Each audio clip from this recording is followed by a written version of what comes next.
Partes de la misa. Es muy importante conocer las partes de la misa para vivirla intensamente.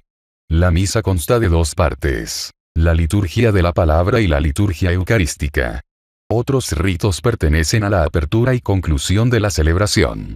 Instrucción general del misal romano, nota. Las indicaciones que se indican entre paréntesis en color azul luego del título de cada parte de la misa, corresponden a la ordenación del misal romano.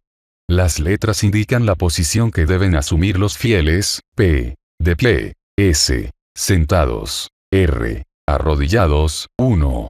Rito de entrada o iniciales. Llegamos al templo y nos disponemos para celebrar el misterio más grande de nuestra fe. Acompañamos la procesión de entrada cantando con alegría. Todo lo que precede a la liturgia de la palabra, es decir, el canto de entrada, el saludo, el acto penitencial, el Kyrie con el Gloria y la colecta, tienen el carácter de exordio, introducción y preparación. La finalidad de estos ritos es hacer que los fieles reunidos constituyan una comunidad y se dispongan a oír como conviene la palabra de Dios y a celebrar dignamente la Eucaristía. Son ritos introductorios a la celebración y nos preparan para escuchar la palabra y celebrar la Eucaristía. Procesión de entrada, P. Canto de entrada, P. Reunido el pueblo, mientras entra el sacerdote con sus ministros, se da comienzo al canto de entrada. El fin de este canto es abrir la celebración, fomentar la unión de quienes se han reunido, elevar sus pensamientos a la contemplación del misterio litúrgico o de la fiesta, y acompañar la procesión de sacerdotes y ministros. Saludo inicial, P. Terminado el canto de entrada, el sacerdote y toda la asamblea, hacen la señal de la cruz. A continuación el sacerdote, por medio de un saludo, manifiesta a la asamblea reunida la presencia del Señor. Con este saludo y con la respuesta del pueblo queda de manifiesto el misterio de la iglesia congregada. Acto penitencial, P. Después el sacerdote invita a un acto penitencial, que se realiza cuando toda la comunidad hace su confesión general y se termina con la absolución del sacerdote. Señor, ten piedad, Kyrie P. Después del acto penitencial se empieza el Señor, ten piedad, a no ser que éste haya formado ya parte del mismo acto penitencial. Si no se canta el Señor, ten piedad, al menos se recita Gloria, P. Este es un antiquísimo y venerable himno con que la Iglesia, congregada en el Espíritu Santo, glorifica a Dios Padre y al Cordero, y le presenta sus súplicas. Si no se canta, al menos lo han de recitar todos, o juntos o alternadamente.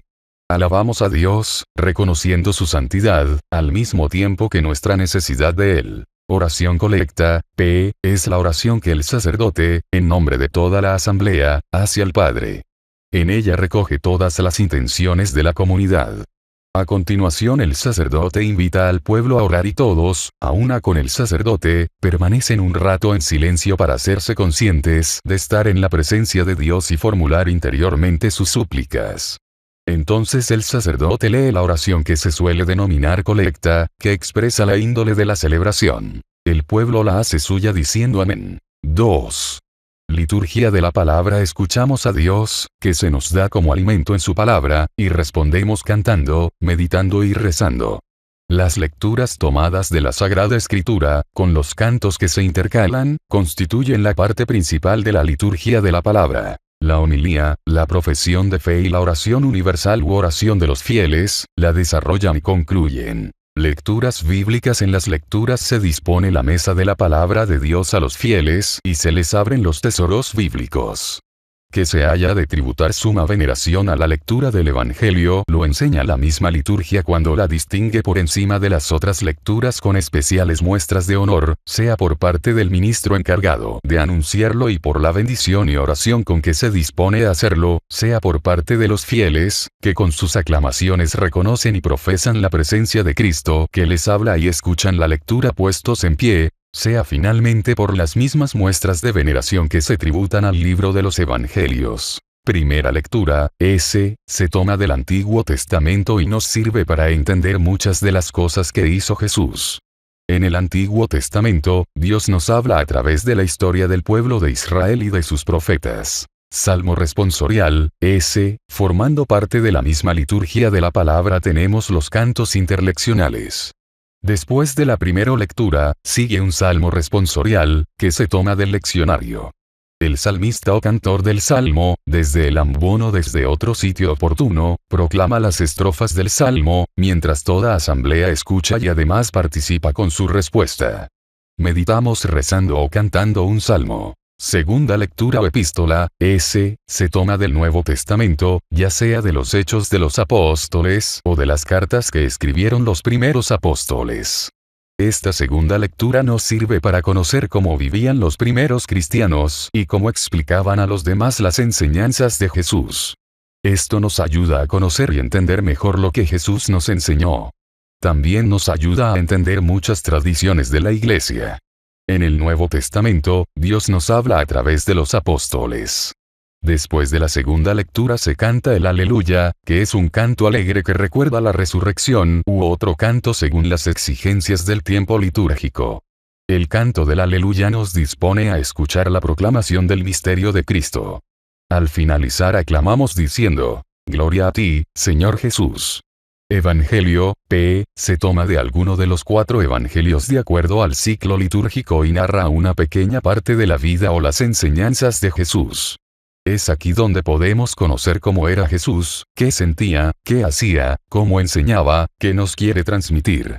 Esta lectura la hace el sacerdote o el diácono. Homilía, el celebrante nos explica la palabra de Dios.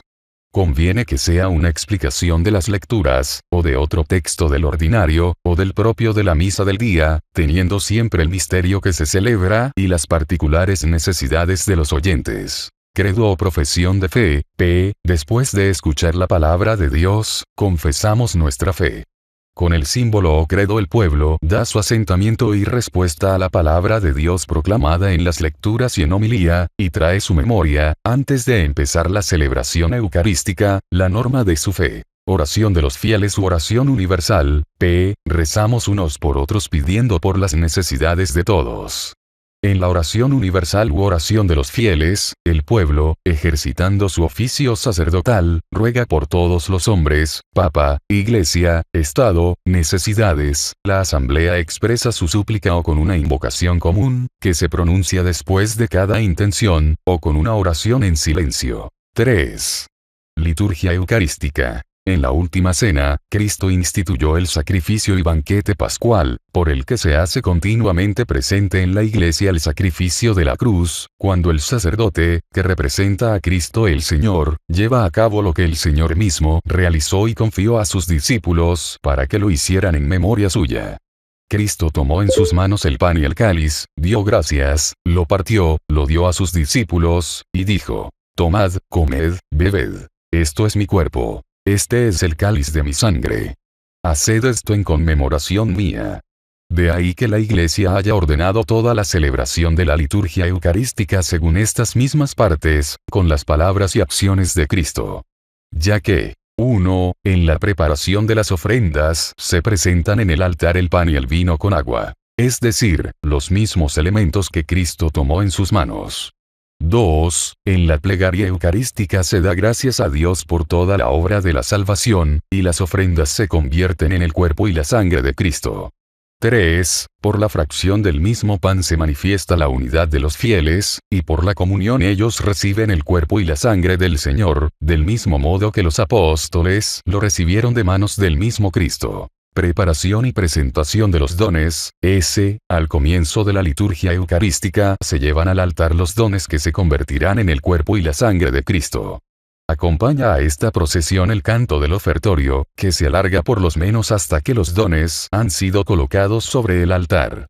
En primer lugar se prepara el altar o la mesa del Señor, que es el centro de toda la liturgia eucarística, y sobre él se colocan el corporal, el purificador, el misal y el cáliz, que puede también dejarse dispuesto en la credencia. Se traen a continuación las ofrendas. Es de alabar que el pan y el vino lo presenten los mismos fieles. Un sacerdote o el diácono saldrá a recibirlos a un sitio oportuno y lo dispondrá todo sobre el altar mientras pronuncia las fórmulas establecidas. Aunque los fieles no traigan pan y vino suyo como se hacía antiguamente, con este destino litúrgico, el rito de presentarlos conserva igualmente todo su sentido y significado espiritual.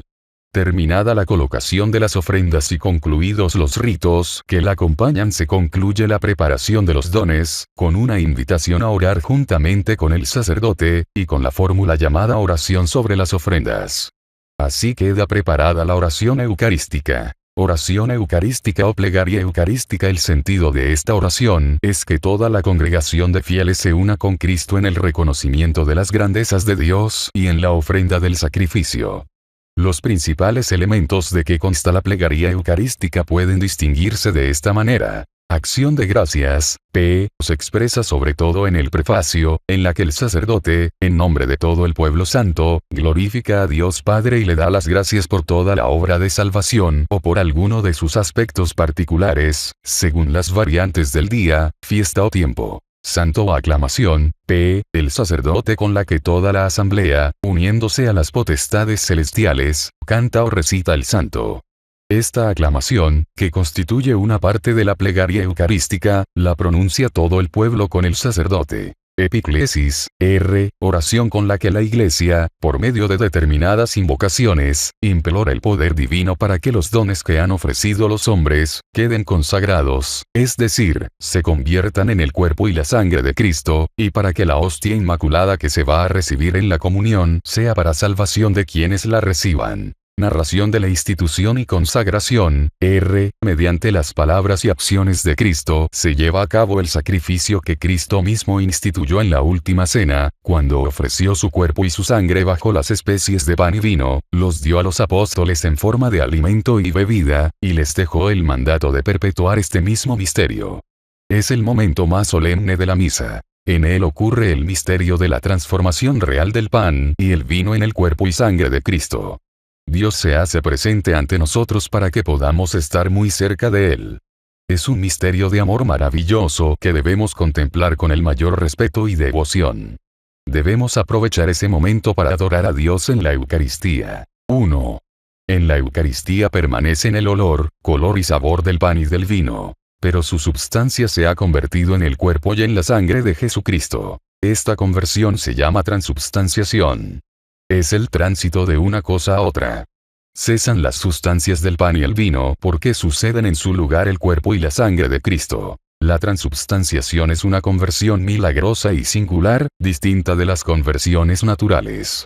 Porque en ella tanto la materia como la forma del pan y del vino se convierten en el cuerpo y la sangre de Cristo. Anamnesis, con la que, al realizar este encargo que a través de los apóstoles, la Iglesia recibió de Cristo Señor, realiza el memorial del mismo Cristo, recordando principalmente su bienaventurada pasión, su gloriosa resurrección y la ascensión al cielo. Oblación, la asamblea ofrece al Padre la víctima inmaculada, y con ella se ofrece cada uno de los participantes. Por la que la Iglesia, en este memorial, sobre todo la Iglesia aquí y ahora reunida, ofrece al Padre en el Espíritu Santo, la hostia inmaculada. La Iglesia pretende que los fieles no solo ofrezcan la hostia inmaculada, sino que aprendan a ofrecerse a sí mismos, y que de día en día perfeccionen con la mediación de Cristo, la unidad con Dios y entre sí, de modo que sea Dios todo en todos. Intercesiones, con ellas se da a entender que la Eucaristía se celebra en comunión con toda la Iglesia, celeste y terrena, y que la oblación se hace por ella y por todos sus miembros, vivos y difuntos miembros que han sido todos llamados a la participación de la salvación y redención adquirida por el cuerpo y la sangre de Cristo. Doxología final, en la que se expresa la glorificación de Dios, y que se concluye y confirma con la aclamación, con el amén del pueblo. 4. Rito de la comunión. Ya que la celebración eucarística es un convite pascual, conviene que, según el encargo del Señor, su cuerpo y su sangre sean recibidos por los fieles, debidamente dispuestos, como alimento espiritual. Significa común unión. Al acercarnos a comulgar, además de recibir a Jesús dentro de nosotros y de abrazarlo con tanto amor y alegría, nos unimos a toda la Iglesia en esa misma alegría y amor. El Padre Nuestro o la oración dominical, preparándonos para comulgar, rezamos al Padre como Jesús nos enseñó. Se pide el pan de cada día, con lo que también se alude, para los cristianos, el pan eucarístico, y se implora el perdón de los pecados. El embolismo, que desarrolla la última petición, pide para todos los fieles la liberación del poder del mal. El rito de la paz, p, con que los fieles imploran la paz y la unidad para la Iglesia y para toda la familia humana y se expresan mutuamente la caridad antes de participar de un mismo pan. El gesto de la fracción del pan, p, el acto de la fracción del pan, realizado por Cristo en la última cena, en los tiempos apostólicos fue el que sirvió para denominar a la íntegra acción eucarística. Este rito no solo tiene una finalidad práctica, sino que significa además que nosotros, que somos muchos, en la comunión de un solo pan de vida, que es Cristo, nos hacemos un solo cuerpo, 1 Cor 10:17. Inmixción o mezcla, p, el celebrante deja caer una parte del pan consagrado en el cáliz Cordero de Dios, p, mientras se hace la fracción del pan y la inmixción, los cantores o un cantor cantan el Cordero de Dios. Esta invocación puede repetirse cuantas veces sea necesario para acompañar la fracción del pan. La última vez se acompañará con las palabras «Danos la paz». Preparación privada del sacerdote. Luego, el sacerdote muestra a los fieles el pan eucarístico. El sacerdote se prepara con una oración privada, para recibir con fruto el cuerpo y la sangre de Cristo. Los fieles hacen lo mismo, orando en silencio. Luego el sacerdote muestra a los fieles el pan eucarístico que recibirán en la comunión, y los invita al banquete de Cristo. Y juntamente con los fieles formula, usando palabras evangélicas, un acto de humildad. Comunión. Es muy de desear que los fieles participen del cuerpo del Señor con pan consagrado en esa misma misa. Comulgar es la mejor forma de participar del sacrificio que se celebra. Mientras el sacerdote y los fieles reciben el sacramento tiene lugar el canto de comunión, canto que debe expresar, por la unión de voces, la unión espiritual de quienes comulgan, demostrar, al mismo tiempo, la alegría del corazón y hacer más fraternal la procesión de los que van avanzando para recibir el cuerpo de Cristo. Si no hay canto, se reza la antífona propuesta por la misal. Terminada la distribución de la comunión, el sacerdote y los fieles, si juzgan oportuno, pueden orar un rato recogidos. Si se prefiere, puede también cantar toda la asamblea un himno, un salmo o algún otro canto de alabanza. Oración, damos gracias a Jesús por haberlo recibido, y le pedimos que nos ayude a vivir en comunión. En la oración después de la comunión, el sacerdote ruega para que se obtengan los frutos del misterio celebrado. El pueblo hace suya esta oración con la aclamación Amén. 5. Rito de despedida son ritos que concluyen la celebración. El rito final consta de saludo y bendición sacerdotal, y de la despedida, con la que se disuelve la asamblea, para que cada uno vuelva a sus honestos quehaceres alabando y bendiciendo al Señor. Bendición, p. Recibimos la bendición del sacerdote, que en algunos días y ocasiones se enriquece y se amplía con la oración sobre el pueblo o con otra fórmula más solemne. Despedida y envío, p. Alimentados con el pan de la palabra y de la Eucaristía, volvemos a nuestras actividades, a vivir lo que celebramos, llevando a Jesús en nuestros corazones. Con lo que se disuelve a la asamblea, alabando y bendiciendo al Señor.